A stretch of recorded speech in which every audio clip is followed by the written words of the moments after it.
A gute Woche, wie Loschen in Lubavitch, the Yaakov Holach Ladarkei should be each one in their journey, should be successful in Begashmis, Beruchnius.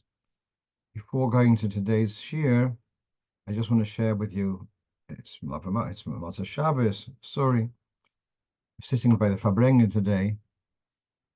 I had the Farbrengen, which went out for a few minutes, but I went on till Mincha time, So a Bacher, older Bacher, sitting next to me, and he told me that he was for some time working in New Jersey.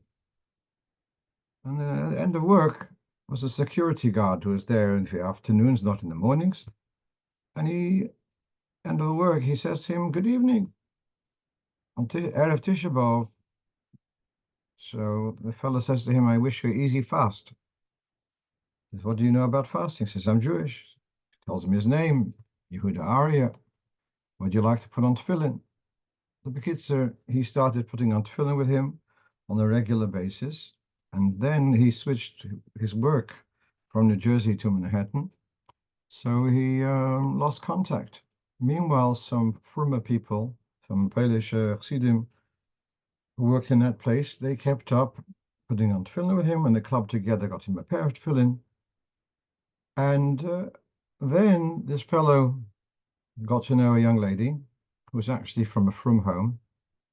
And a couple of months ago, they got married. And it was a kosher wedding with a mechitza.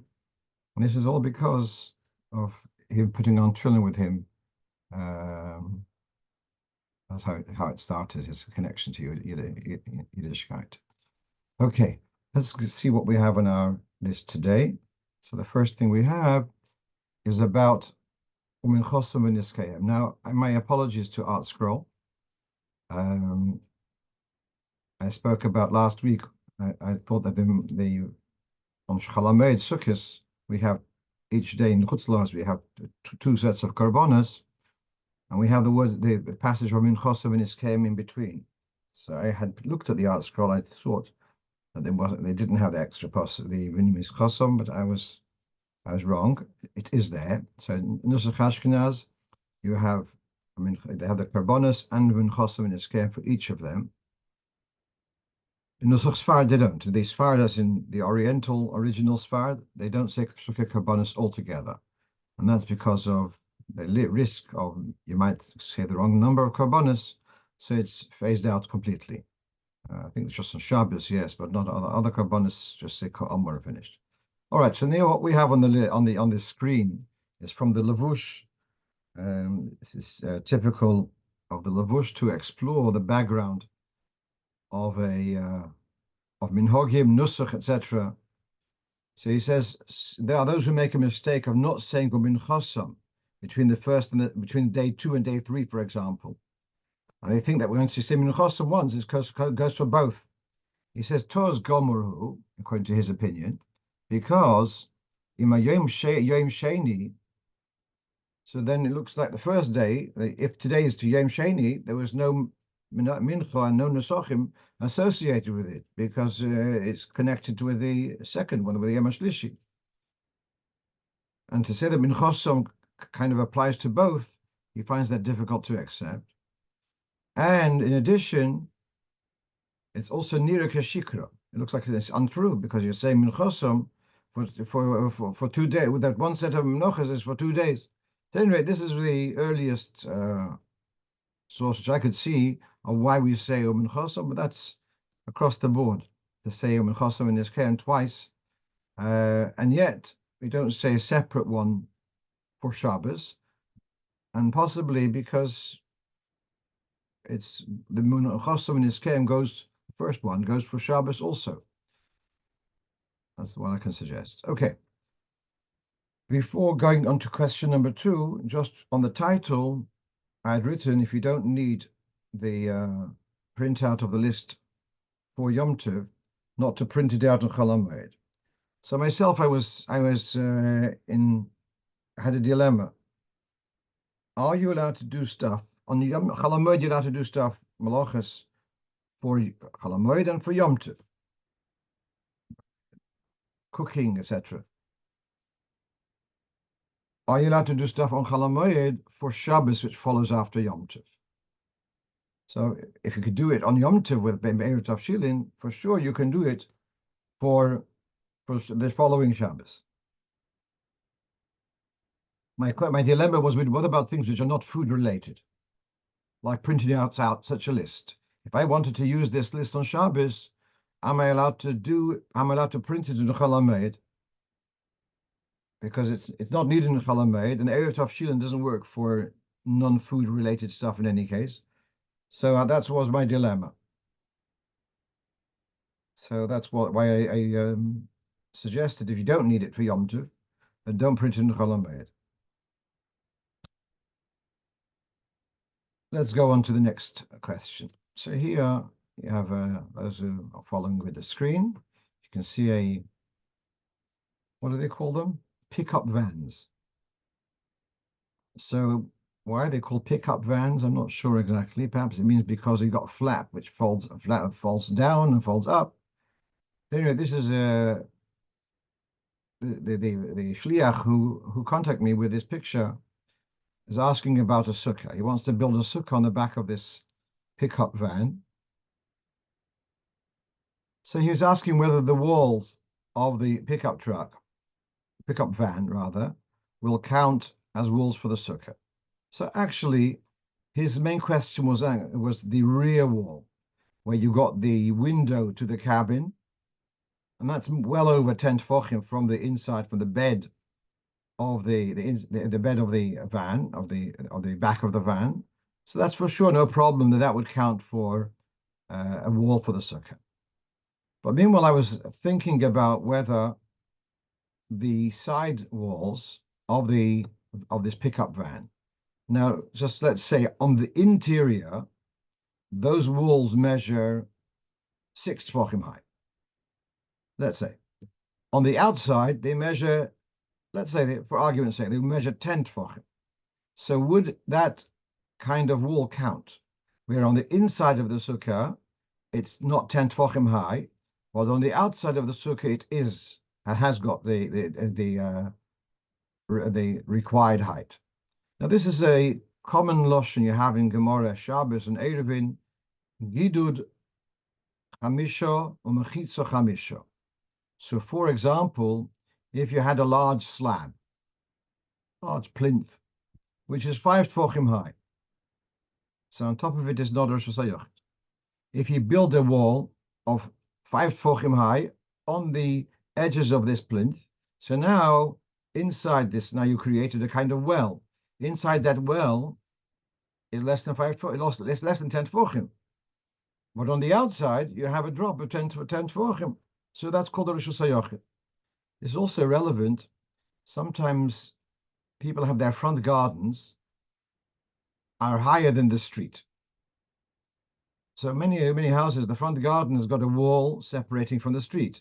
But let's say the wall on the inside is only 6 tefochim high. But then there's a couple of steps to the street. From the street side, the wall is 10 tefochim. So does that make a Rosh Hashanah? And the answer is yes. That is the halacha, that gidud, that you are able to combine the slab with the fence, so to speak, to become 10 tefochim. But this doesn't work for sukkah. I just felt it's a very interesting halacha and worth discussing. I don't think it works for sukkah.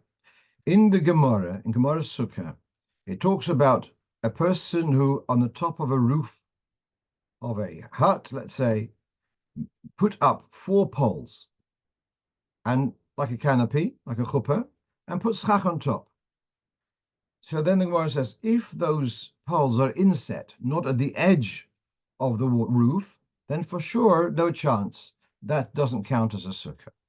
But if the poles are mamish at the corner of this hut, so you've got a flat roofed hut, and you've got poles now extending from all 4 corners, creating a chuppah, then you have what you might call good asik, which means take the existing 10 tefach wall plus of the hut and give it an imaginary, as if it's stretching up. That's the language of good asik. Drag it up. So that the Gemara leaves as a question. Now let's read what we have in Shulchan Aruch. in Siman Tov Reish Lamed. Now, unfortunately, before I read it from the Shulchan Aruch, unfortunately, Siman Tov Reish Lamed is missing in the Alter Rebbe's Shulchan Aruch. About 45 years ago, surfaced a manuscript, and it's not known who was the author, but as if he tried to make a hashloma, to kind of write this chapter in the Shulchan Aruch in the style of the Alter Rebbe's Shulchan Aruch.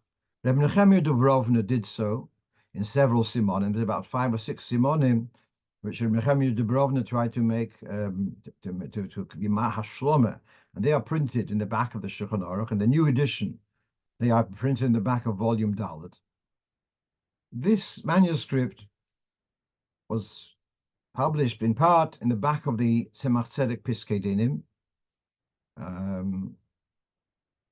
and the Rebbe, perhaps I've discussed this once before, when Yeshua Monshen Olav Shalom was publishing a sefer about the Alter Rebbe's halochos for him.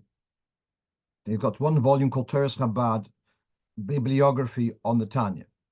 Then he prepared another volume, and the Rebbe was very, very involved with that publication, giving a lot of pushing him to go out as soon as possible. So it's Torah Chabad, Sifrei Halocha Shel Admor Azok. And in reference to and the Rebbe writes to, you have the Ksav Yad Kodesh, a copy of the Ksav Yad Kodesh to Monshen. He should mention also about this manuscript, which has got a pnim and like a kontras achron. So although we don't know the name of the writer, but it was written as a hashloma, so that's a Siman Tov Reish Lamed. As I said, it's printed in the newer editions of the Piskei Dinim. It's printed at the back.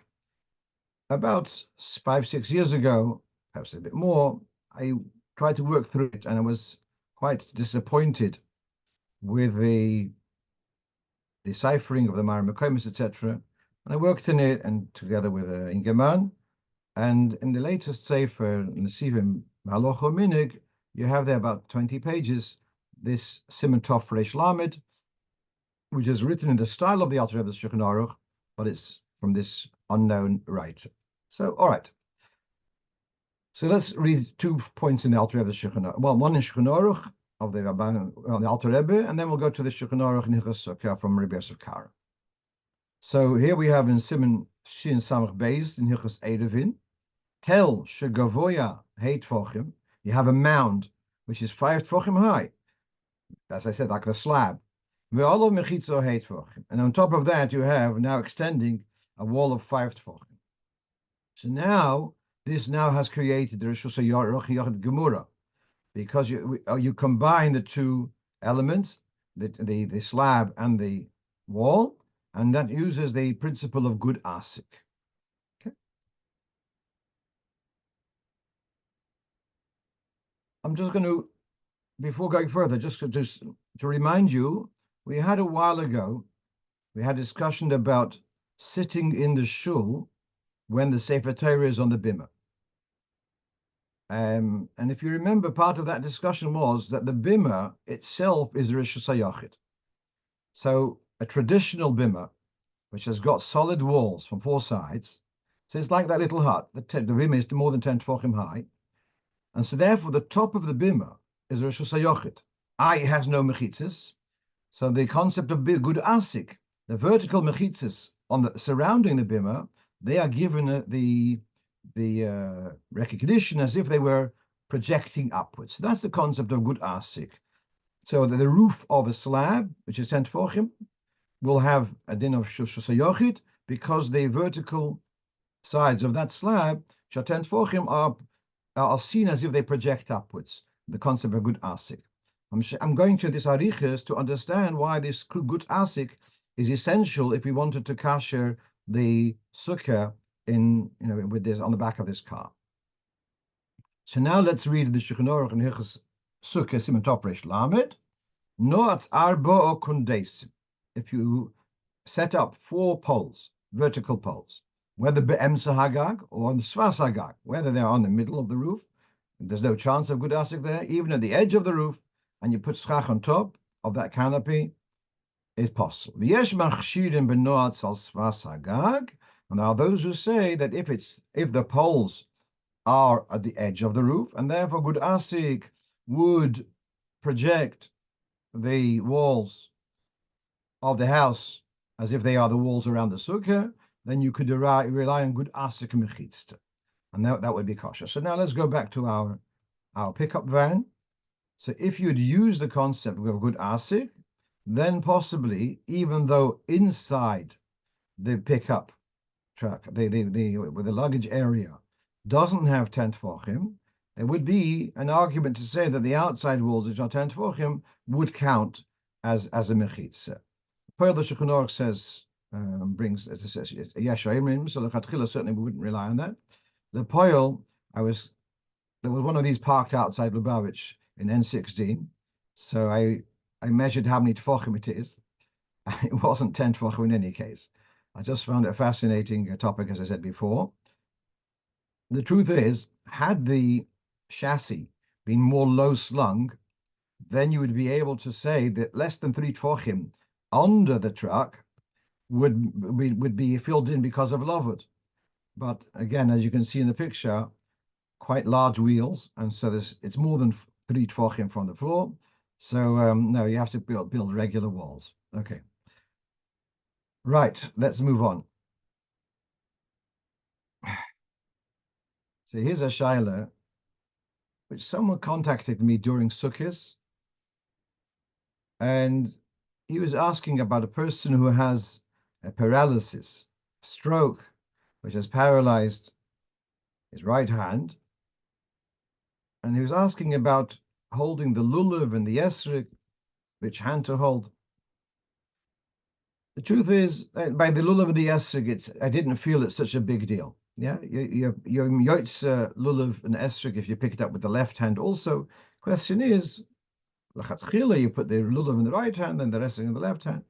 I said to him, whatever you do is good, but your bigger problem is going to be after Yom Tov, when you want to put on tefillin with this fellow. And here's a fascinating discussion. We know that we learn from a pasuk. It says,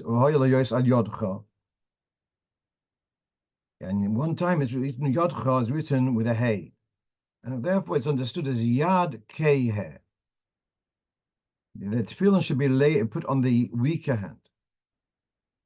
There's another discussion, another mahalach. I'm not going into too much detail. When it says Al Yodcha, the yod is this. Is the where your palm with your fingers. That's the yad. Al yodcha means above your hand, and therefore there is a mahalach in poskim. If a person doesn't have a hand, even though they have an arm, upper arm and lower arm, they're potum in tefillin because it's not al yodcha. It's not. They don't have a hand to be above the hand. Okay, but here's the question: if a person chas v'sholem loses their right hand. So till now, all his life, this man has been putting on tefillin on his left arm. And because of whatever happened, well, it's learned, so now he doesn't have a right arm. So obviously, his left hand is going to do whatever he has to do. So does he stop putting on tefillin on his left arm because he's no longer the Yad Keh? Or do you say no? It's not Yad Keh. It's just that it doesn't have a right hand. But it doesn't mean that the left hand has become Yad Chazaka. He's got a problem in the right hand. So now you have a statement from the Dogel Mervava. Dogel Mervava writes that a person who his right hand became paralyzed, so now his right hand has become the weak hand. So then he should start putting tefillin he should put his tefillin now on his right hand, which is the weaker hand. That's how the dogma of the Moed Yehuda writes. And the dogma of Rov, the Moed Yehuda, is a contemporary of the Baal Shem Tov. About perhaps 200 years later, comes along Rebbe Arik, the greatest apostle in Poland, kocht zich stark in Alter Rebbe Shulchan Aruch. And in his Emir Yosha, he says, wait, hang a second. Why? Because he's got a paralysis in his right hand. Now his left hand has become the strong hand. Hasn't changed. So he says, if anything, you could say, if he trained his hand, it'd be. What is he saying? This is like when the Dogma of says he should put on his right hand, is if he recovered and still he recovered from his paralysis, but still he's now used to using his left hand more than his right hand. So it's very, very interesting. So again, everyone understands that if a person lost the right hand, he would continue putting tefillin on his left arm. And so the Arik says the same is over here. So really it remains a psashtikal machloikas haposkim. Now I have a specialist sefer called Dinei Iter, all for about lefties. So he recommends to put on tefillin on both, on the paralyzed right arm and on the healthy left arm. So that's all. It's these chumras are good for people who are manichet tefillin every day and they have the strength and they have the whatever.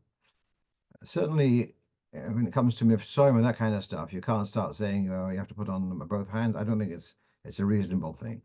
Interesting. After we've got the Noda Behuda saying one thing, Meir Arik the other says the other thing. Now you have here the Sefer Nishmas Avraham. He quotes from Reb Shlomo Zalman that if mamash you're doing everything with the left hand, and if there's a prognosis that the right hand will recover, so keep putting on tefillin on your left arm. But if the prognosis is it's going to remain in its weakened state, then he should switch and start putting on tefillin on his right arm. That's Reb Shlomo Zalman's psak. Not everyone agrees with that, so okay. So it's like Vimitot is good. Let's go back. Reb Mendel writes, doesn't the cholent of the Succah need to be 10 tefochim in order to be considered a dira? Yes. So that's really why I said that this would not work with good asik. Once, in other words, according to the svara, the good asik would work. If you put the condenser of the corners, then you don't. It's not imperative to have the tznius. But according to the psak, that you can't use good asik, that means that you need to have mechitzas of us. But since you raised this point, I have to just add a very important biur. So you need to have the sukkah has to afford some privacy, yes, but lovod works, yeah. So you have 3 wires, and on top of it is open. So the famous story about the fellow who left his candlesticks in a lovod sukkah, and the next day the candlesticks weren't there, and he came and he asked, how could the ganav get in? It's all lovod. So the Rov told him the ganav didn't know hilchos sukkah. Okay, weiter. Question number 4. So this happened the first days of Yom Tov. So after 2 days of Yom Tov, so because of Yom Tov, they put their hot plate on a time switch. And Friday night, the shliach notices that for some reason the hot plate is off. There's no power, and the time switch somehow failed. It's not connected. The cholent was still hot. That's crucial to our discussion. The cholent was still hot. So they've got a Goisha staff member, he told him to unplug it from here and plug it in there. And now he's asking after La'achar HaMaisa, was that right or wrong to have been done? So let's explain. A hot plate is fire. If you'd open it up, you'd see how you got these, similar to a tungsten idea. You've got wires which are wrapped around a fireproof block, and they turn red hot, and they are so there's eish. The hot plate is eish, So switching on a hot plate is a deraisa b'pashtus.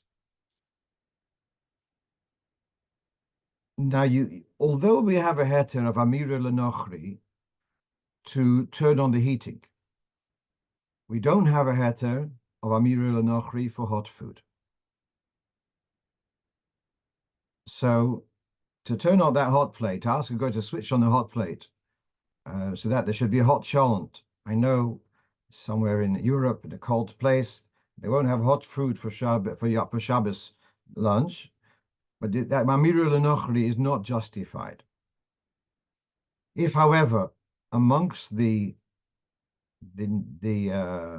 people who are being catered for, they are little children, certainly if there are people who are cholim, frail, then you have a heter of Mamiru Lenochri, letzoyrech haChoed.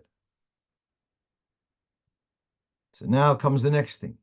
If the cholent had been cold, then the cholim could have the hot cholent, but the healthy people wouldn't be allowed to, because there's this famous agzera shema yarbe b'shviloi.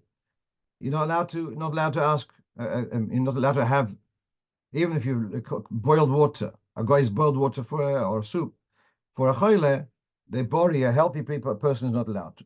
The fact is that the cholent was still hot, and therefore there was no bishul being done. It was just maintaining. Let's say, had there been another hot plate, you'd be allowed to take it and put it on the other hot plate.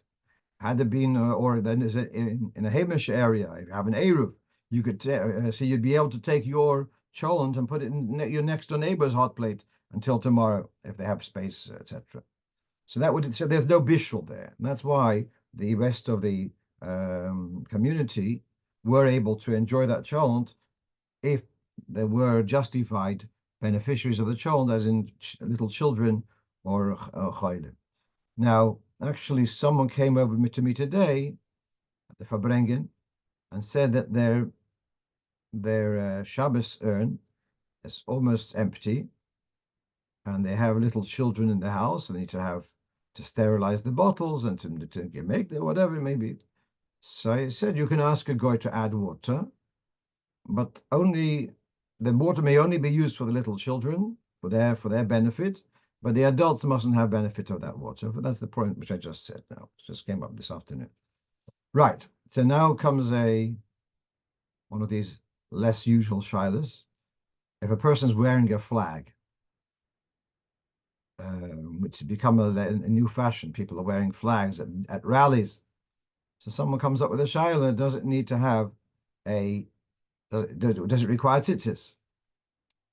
Now this is following on from a discussion we had some weeks ago, not so long ago, about a bath towel. A person uses a very large bath towel, wraps it around. Do they need to have tzitzis? So what we have on the screen, we have here from the Shulchan Aruch, and we'll see the Alter Rebbe's Shulchan Aruch in a moment. Sudar shenoisnin al hatzavar, a kind of cloth which is worn on the neck. In Malchus says Yisrael, and it is sometimes worn on the shoulders. It's potter. So now we have the Biur Halocha from Mishnah Brura, says like this. The reason for this, because these drapes, whatever they're called, are mainly for wrapping around the head in the cold weather and to create a protection from the sun in the hot weather. And also, he says, to use it also when you have Aliyah Torah, to cover your head with extra covering stomach. Also, although most of the day it's worn on the body, but it's basically a ksus roish. It's a head covering. That's what that is part. That's the first reason. That the reason why people wear these things is that they will sometimes wear it as a belt. Sometimes they'll use it as a towel to tie a bundle of money, or they do shopping to bring home some fruit, etc. So although it's also a garment, but because it's not used for that purpose, it's not coming for that purpose, therefore it's not called a garment hashet chaseba. Very interesting. So no one wears a flag because they're cold, etc. It's worn for projecting a message, not for personal comfort. And therefore, according to that svara, it doesn't need to have tzitzis. Here you have from the Alter Rebbe, even though you are having hanuah from it in the hot weather, cold weather, but that's not the purpose.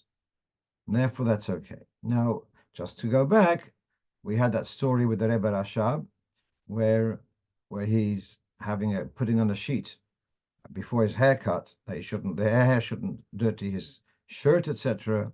And the Frierdiker Rebbe says, I noticed his father cut off the corner of the sheet. They shouldn't be arba kanfis. So that's a chumrah. So the people who are more machmir wouldn't be wearing a flag without cutting off a corner. I suspect that the flag wearers generally are not the people who are too worried about these details about arba kanfis, etc. Right.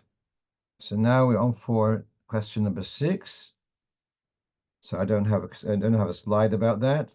So someone calls me up or says a message that there's a Jewish company, has a Jewish airline. It's not El Al. And they fly Shabbos, possibly because there's less customers on Shabbos. So a flight on Shabbos will be cheaper. And you can get very, very good deals to fly out on Shabbos and come back Wednesday. And you can get a very, very good deal. And it's even possible that you can cancel the outgoing flight and still it makes it worthwhile for the return journey. It's so cheap, it's worth doing this shtick. So he's asking, is it okay for him to buy such a ticket and then cancel? And so I said, well, you know what's going to happen? If you cancel your ticket, what's going to happen? So then they'll resell it to another traveler. So it's a Jewish company, and they're going to now sell that ticket to very likely a Jewish traveler. So that doesn't sound okay to me at all.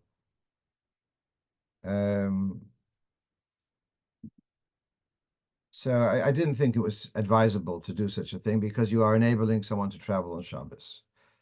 Then he asks further, he accepted that. He asks, should he perhaps not be buying a ticket for them even for midweek? So this is a much broader question. Is it correct to patronize a store, which is a shop, let's say a business which is open on Shabbos? Or should they be boycotted? So this is really something which is up to if there's a rabbinic body who makes that decision that from Eden boycotting this company, they will stop being Mechal Shabbos, then you'd follow that guidance. But that may not be the case, and therefore there's no blanket statement that you're not allowed to patronize a Mechal Shabbos shop on the weekday. So I wouldn't make such a statement.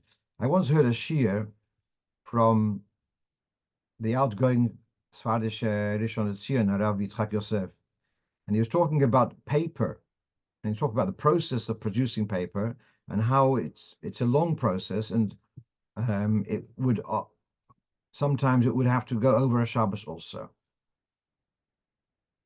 And he was discussing ways around it, but meanwhile, you find sometimes Sforim where you printed in Israel, and you see on the inside of the Shabbat it says Nitpas al Nayor Shein B'Chashash Chilul Shabbos. It's printed on paper without any concern of Chilul Shabbos.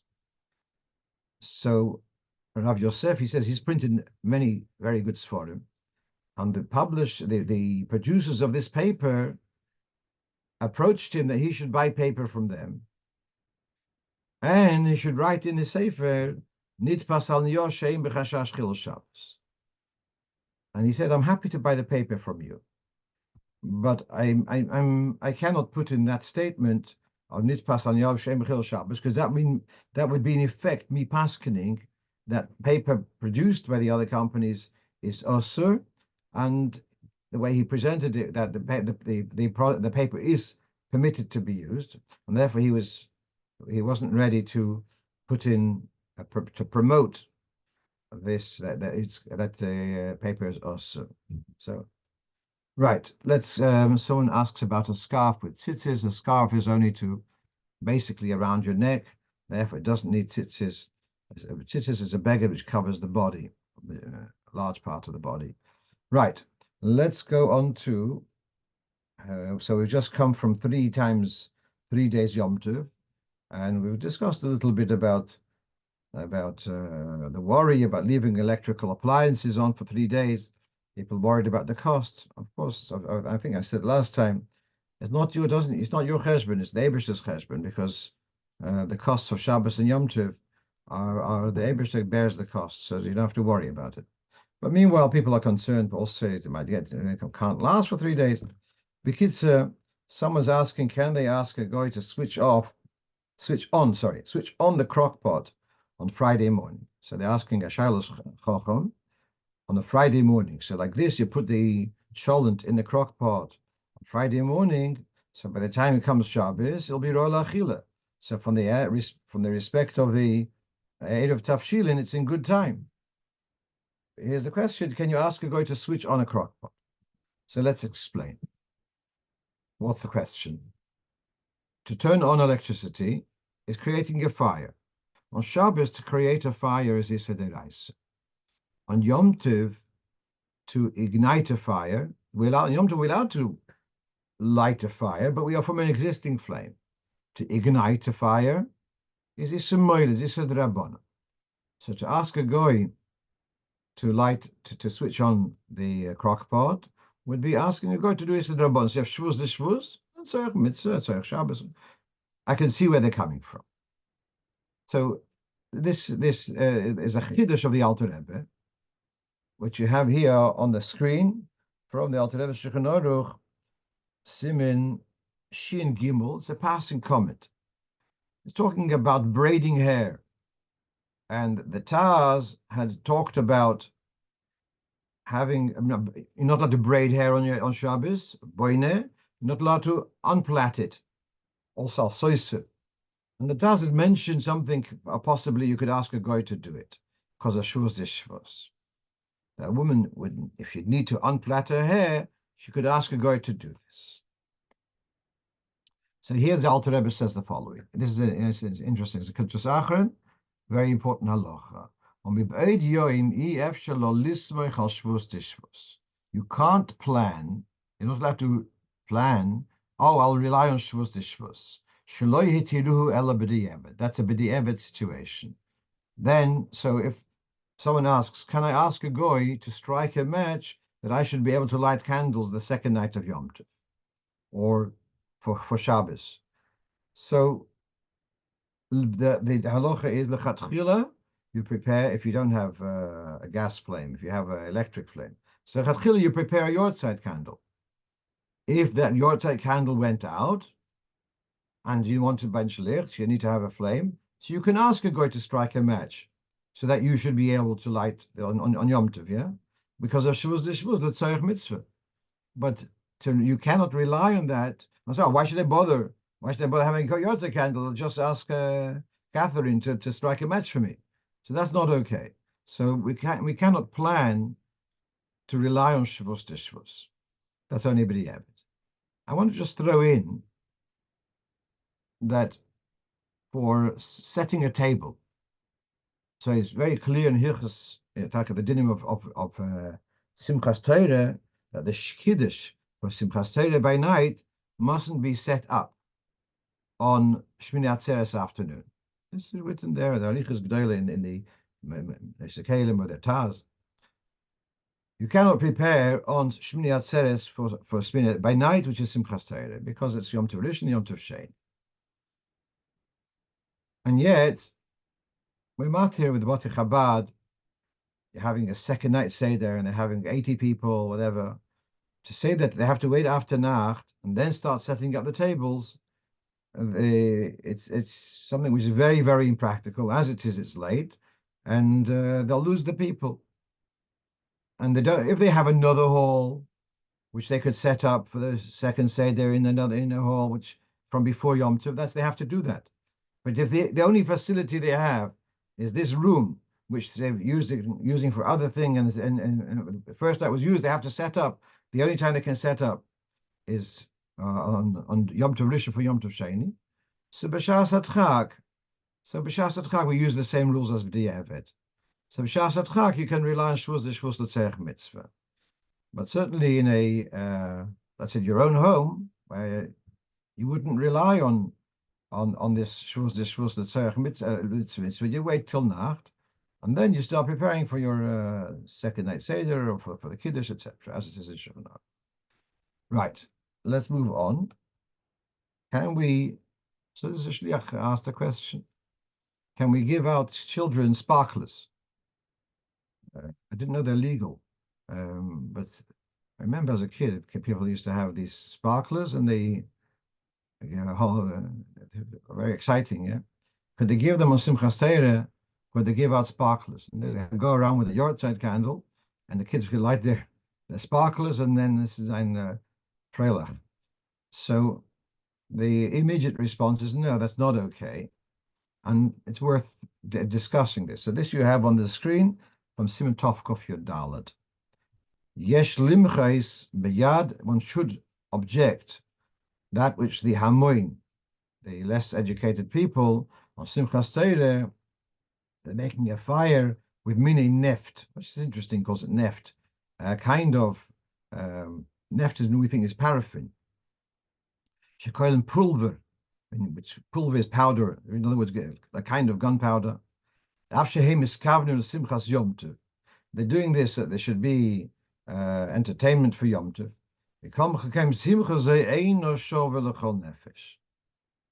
It's not a kind of simcha which would be appreciated across the board, and therefore also lahav here b'shvilo b'Yom Tov. And therefore the kind of fire which is not appreciated across the board it may not be lit on Yom Tov, and that's the reason it says in the Gemara about lighting a fire to burn incense. Some people enjoy the smell of incense, some people find it uncomfortable. So you're not allowed to burn incense on Yom Tov. It's not shovel l'chol nefesh. So the same thing too, you make sparklers, etc., or this powder, the same thing. It's not shovel l'chol nefesh, and therefore you wouldn't be allowed to do this on Yom Tov. It's interesting that about smoking on Yom Tov. Smoking nowadays for sure is not shovel l'chol nefesh. And this is a very strong taina against people against the act of smoking on Yom Tov, because the smoke is not shovel l'chol nefesh. The proof to it is when I'm going down my road, I see people standing outside with a cigarette. To say his wife doesn't want him to smoke in the cigarette inside. Yes, he's going outside. It's not shovel l'chol nefesh nowadays. This taina was already raised more than 100 years ago in this day haMoed. There's a discussion about this. And of course, the people who are addicted to smoking, I can understand them looking for every heter to be able, especially 3 days without a cigarette. It's very, very difficult for them. So now, with this, just to understand, the Vort, the Rebbe Rashab, if not mistaken, said, Oisam, those who smoke on Yom Tov, they should at least for Rosh Hashanah not smoke. What he's saying here is really smoking on Yom Tov Bichlal is a problem. Even if you do take the more lenient line of smoking on Yom Tov, but at least Rosh Hashanah, to take the stricter view, to follow the stricter view not to smoke on Rosh Hashanah, that's similar to the idea it says in Shulchan Aruch that even people who eat goyish bread, Naseas Mitshuva, they should be machmir not to eat goyish bread. Similar idea. Special times of the year to be more machmir. Okay. Right. We're almost finished our list. So here we have the following question, which I don't have a solid answer. Here's the question. Family, the Succah had some guests over, and they benched, and the guests got up, went out of the Succah, they're now in the garden, and then the Balavosa says, wait a minute, I've got some dessert, some strudel, come back to the Sukkah. It's not why they did that especially after benching to make up the Mea Brochas. Like this, after benching, you have the strudel, then first no shiloh whether it's himzenus or not, and then also you have another alamichyo, a kolponim. That's not the question. The question is, if they go back into the Sukkah, do they have to make a new, repeat the brocha of Leishev Sukkah? So here you have on our screen, we have from Siman Tov Reish Lamed Tes, talking about a person who's in the Sukkah and goes out. When he goes out the Sukkah, if you stayed out the Sukkah for a couple of hours, if you go in and out of the back into the Sukkah just a couple of minutes, you don't have to make a new bracha, yeah? And the famous letter of the Rebbe explaining the Shor time, I'm not going to go into that. Afilu chaza lealta, el shebeshor sheyotzu min ha-Sukkah, hoyedai telishus harbim chuz min ha-Sukkah. You left the Sukkah, and you had in mind to stay outside. And then you change your mind and you go back into the Sukkah. Because when you went out of the Sukkah, you had in mind to stay out, then you'd have to make a new bracha when you come into the Sukkah. So the immediate reaction which I had to this question was, they went out, so it's hesach hadas, they can come in, they have to make a new bracha. So then the person asks me, hang on a second, there's a balabais here. And sometimes we follow the das balabayis, yeah, just to differentiate between das balabatim and das balabayis, yeah.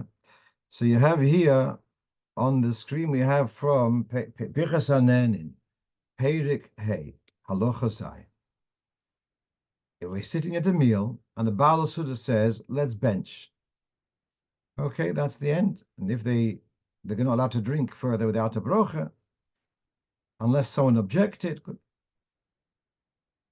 Now he says further, if one of the guests or even one of the family members, not the Baal Suda, says, let's bench. And then the balabas or the balabosta says, well, we're not finished yet. We have some other foods to be brought. So even the one who volunteered to say, let's bench, he's also allowed to now have the dessert without a new brocha, because he knows that ein hadova toli boy ela bebal habayis. He knows that the decision to bench, he may be making a suggestion, a recommendation, but the decision is in the balabai's hands, and therefore he's saying it with it's not a resolute statement. I'm finished. It's a suggestion. And therefore, it's not a proper hesach hadas. So I'm thinking that he's right, that the same thing could be possibly applied here by the Sukkah. That the guests, until they actually leave, they are still under the word control is not a nice word, but they are kind of beholden to the balabais. And so here we're talking about brochis of Birchas Hamazon, and here we're talking about a Sukkah. But I think there is a logic to say that which the balabais had intended for them means that they're not finished yet, and at least it's enough to say a sofek brocha lahokil, that they shouldn't make a leishav Sukkah when they go back in. So they say enjoy the strudel, make a bracha on it, but don't say again leishav Sukkah, because the balabais had that in mind from the outset. We had the discussion about lists of a menu, what foods. So one of our listeners who listens to the recording was quite concerned about this and asking whether if the lists are laminated, is it still a problem to read a list which is laminated, or does that, if the warriors, it might come to erase. If it's laminated, it's not practical to erase. Now, I'm going to just throw a comment that it's not always practical for everyone to laminate, yeah? You're going to run a big operation, so you laminate, but regular posher to mention, just a list. Fine, but here's the question, and let me just clarify. This discussion, which is from Siman Shi and Zion, is dealing with two halachas. One is ein kohen b'shtorei hadyotis, And another issue is Shema Yimcha, you might come to erase. But what we do see here is the halacha differentiates between if it's engraved in a tablet, if it's whether it's engraved or embossed. And it says if it's embossed, then you wouldn't be allowed to read it on Shabbos. I mean, built it's also. If it's engraved, then you are allowed to read it because it's not so easy to erase. And so I think we have the room to say that a laminated card list should also be the same ruling as Ein Nechel Limchek, and that should be okay to read. That's Ein Nechel Limchek. Right. So we're almost finished. Just one more point I want to share with you, and that is a couple of weeks ago we were speaking about wearing watches on Yom Tov. And I brought from 4 or 5 sources how the Frierdiker Rebbe and our Rebbe took exception to people wearing a watch. And I mentioned from my Zayda's memoirs from the year Tov Reish Peiches and how he had a watch in his pocket. And the Rebbe spoke about not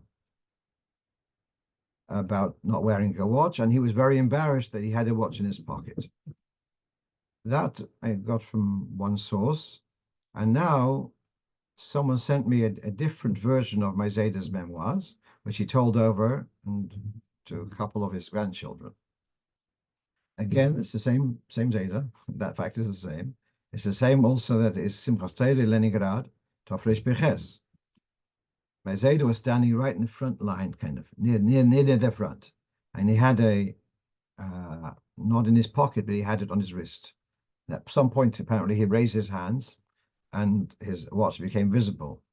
And the Rebbe, as in the Frierdiker Rebbe, says to him, "Shabbos Torah nicht, Yom Tov darf nicht." So it's a little bit more, how do you say, more direct. That Shabbos we're not allowed to wear a watch, and Yom Tov it's not appropriate. So just felt it was worth sharing that with Olam, this lashon.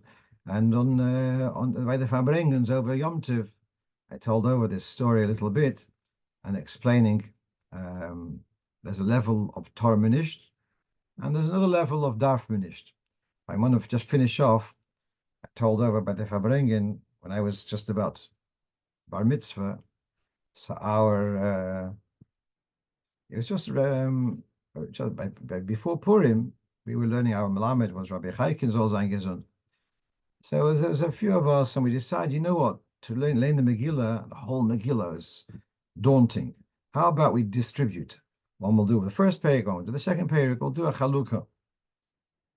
Okay, it was just at that time, Nachman Wilhelm got married, and his grandfather, David Wilhelm, he came for the Chasana. So Rabbi Chaikin wisely told us Bacharim, we have Bar Mitzvah boys, go over there, Talmid Chacham from Yerushalayim, go ask him. So we went over to him, we asked him. So he says, Sinish Kedai. So I come back to Rabbi Chaikin, and he said it's okay. So he had said it's Sinish Kedai. He didn't say, absolutely no, Loim Dagresa Aleph. He just said it's not appropriate. So at that time, we didn't understand that when someone says a Sinish Kedai, it means that's what it means. You don't do it. It's not advisable. Unadvisable means you don't do it. But that's the different levels, the difference between Metornish or Medarfnish. And that's something which by Farbrengen kann man das Me'era sein, that a Chassid knows that das was Medarfnish, Zechet, darf man nicht. And they also given alles was Medarf, and Medarf haben the Geula, we should have the Geula Shlema, Mashiach Tzidkenu, Yo, Bavasha sein the Geula, and V'sechazena inenu v'shuvcha l'tziyim barachmim. Good